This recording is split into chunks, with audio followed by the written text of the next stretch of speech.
What is going on, everybody? It's Alex coming back at you with another video. And today we are breaking down the deep dive on the Denver Broncos. I haven't shown y'all enough love yet, so I want to be able to look at every single piece and make sure everything I say is backed up. So if you guys are new, like, comment, subscribe, do all that fun YouTube jazz. And of course, let me know your thoughts in the Discord. We have over 130, 140, 150 people. I don't even know anymore. It's a lot of people, and you can always reach out to me anytime there. You don't always have to come to YouTube and pray to God that I make sure that I click off have responded to on your comment. So let's continue. Let's get right into the rookie outlook. Obviously, first round pick went towards getting Russell Wilson. That was a big acquisition. But, you look at it, Nick Bonito, super high upside edge rusher. Greg Dulcich is a nice way to replace Noah Fant. He's a really good player. Damari Mathis, wasn't a huge fan of him, to be honest with you. Ioma Uzurike, there was a lot of reaches in here, including DeLauren Turner-Yell. But Montreal Washington, I didn't think he was going to get drafted. So he carved up Florida when he put the time that they played. And I was like, dude, this guy has first round receiver flashes. So just watch out, man. I'm not saying he's going to be that, but he's a really good player. Luke Wattenberg, it's offensive line depth. Matt Henningsen, that's a nice interior depth player as well. And then Fionn Hicks, showing some love to the Wisco players. Guy, I think, ran the 4.3s, and he has a lot of potential. He's a good day one starter. Not for your team, but if you have to start him, he'd be a quality guy to kind of bail your ass out. So let's go right into the roster. We're using spottrack.com. And of course, they organize positions by alphabetical order, not the way that we do it here in the biz, but that's okay. Quarterback wise, you got Russell Wilson. Obviously, he's the king. He's the guy you just paid a shit ton of money for. Well, not money, but draft capital for. Pretty friendly deal at the moment, ending in 2024. So not too shabby on the cap. But, he's 33 years old.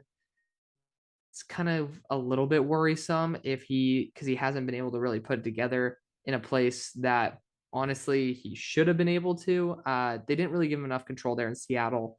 But there was he's never gotten an MVP vote, and I'm a little bit worried about it. Josh Johnson's a really good veteran. He's a really good guy to step in there. I think he had a 300-yard game for the Jets last year. There's a lot of potential for him to just step in and be able to save your ass if need be. And then Brett Ripien, obviously he went to Boise State. He's used to the area. So really good kid. I think it's a huge drop off after Russ, but that's usually what happens with quarterbacks. Running back wise, you got Javonte Williams here. Obviously, he's been the crown jewel of this team, not named Russell Wilson, for a hot minute. Really good contact balance back with some pure juice. I was a big fan of him. He was my RB3, and he's looking like he probably should have been RB2. That's fine. Some people will say RB1. It's a really good player.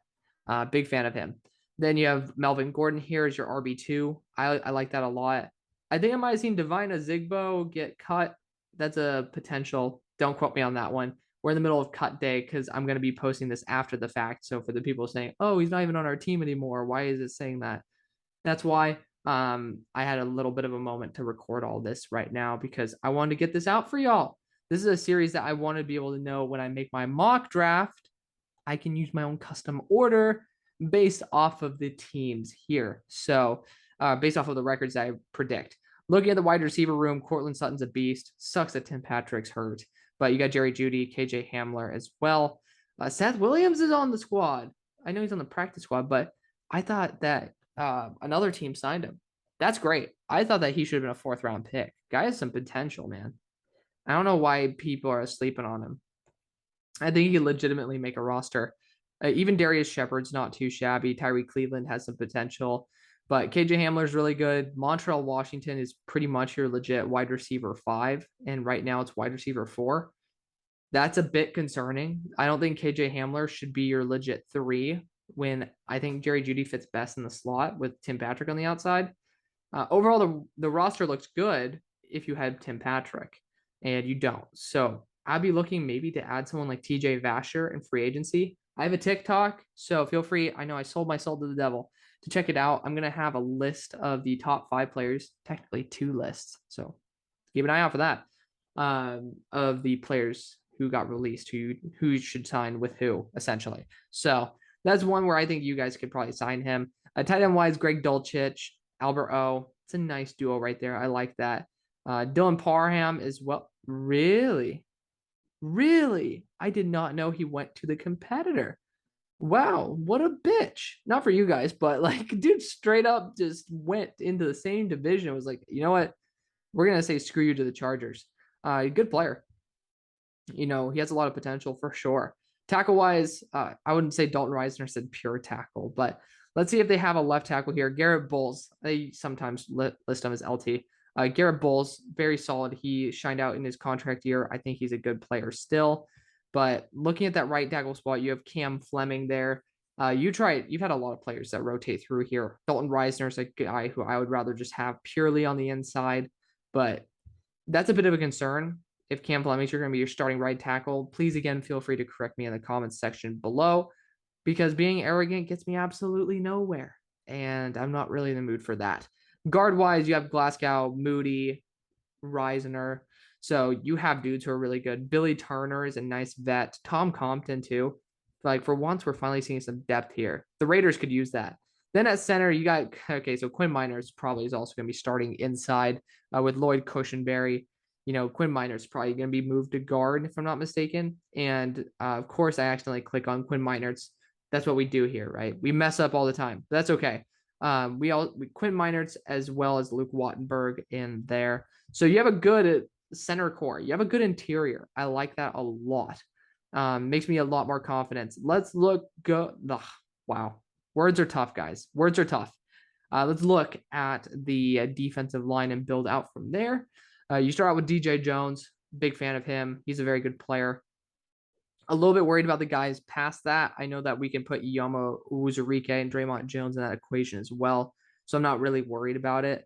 DJ Jones would be nice as a guy to just hold down the middle. Well deserving of that contract. Very good player with Matt Henningsen behind him. I would want a little bit more help there. I know Jonathan Cooper has some potential, so he's flashed out a little bit too. Draymond Jones is a pretty solid guy. Mike Purcell, it's not bad. You have a pretty solid interior. I would just say it's not perfect. So if you go up against a team with a nice guard/center group, I'd be a little bit more worried about the run. Let's look at the linebacking core. Just kidding. We're going to look at the edge rushers first. Bradley Chubb, Randy Gregory, obviously the stars of the show, both very good players and both very respected. So excited to see them as a duo. Obviously not having Vaughn kind of sucks, but they didn't have him last year either. So you can only get up from there.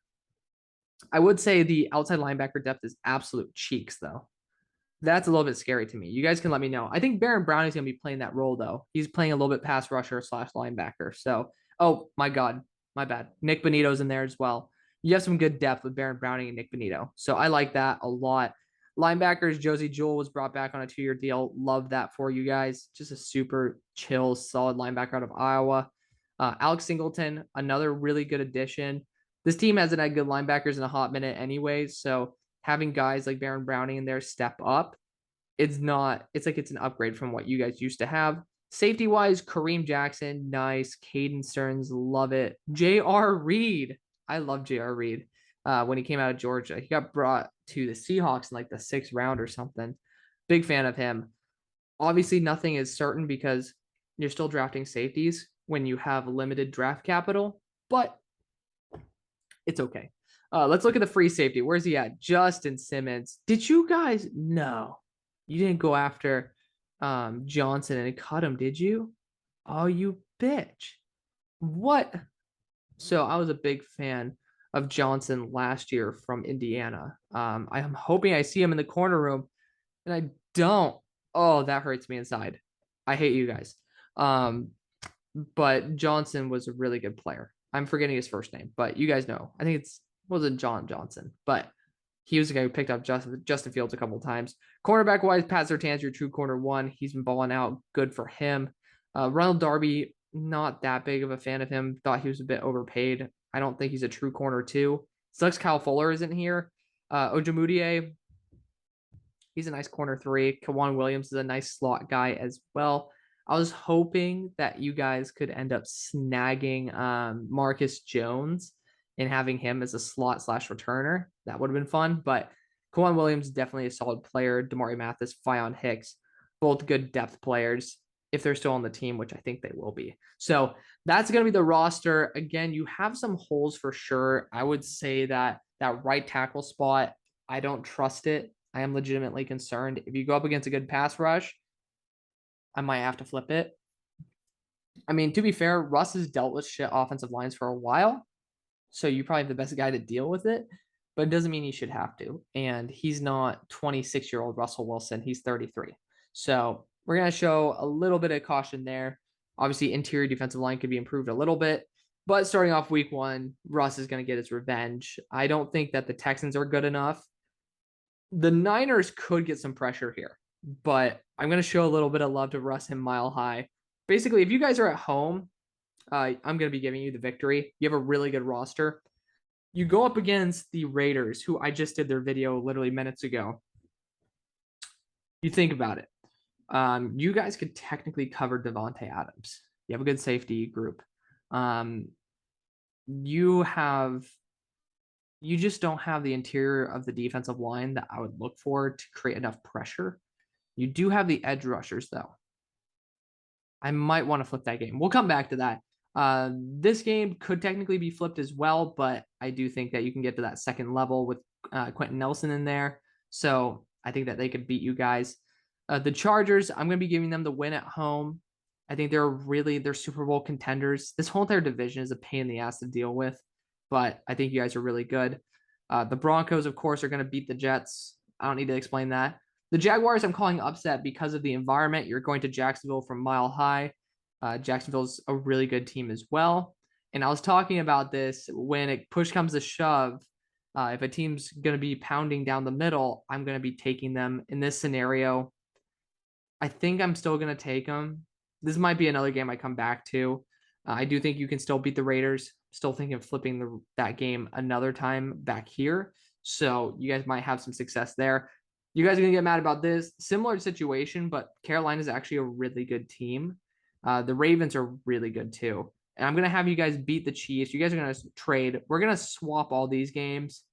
The Rams you might actually beat. The Rams you might beat. The Rams are good, but they're also kind of suspect at tackle. We're going to actually flip that game for you guys. This one, I'm on the edge. I'm kind of teetering. You know what? I'm actually going to give it to you guys as well. I'm going to show a little bit of love. I'm not doing this to please you guys. Titans fans are going to come for my ass, but this is why I do it in this video and not in the Titans video, right? I have no faith in the Titans at all. You guys are fully rested as well. You are in Nashville, which could be very similar to these, but the Titans are kind of a shell of themselves right now. I think that's fine. I think we're going to leave it at that. 11-6. I like it. 11-6. Let me know what you guys think. Thank you guys so much for watching. See you on the far side. Peace.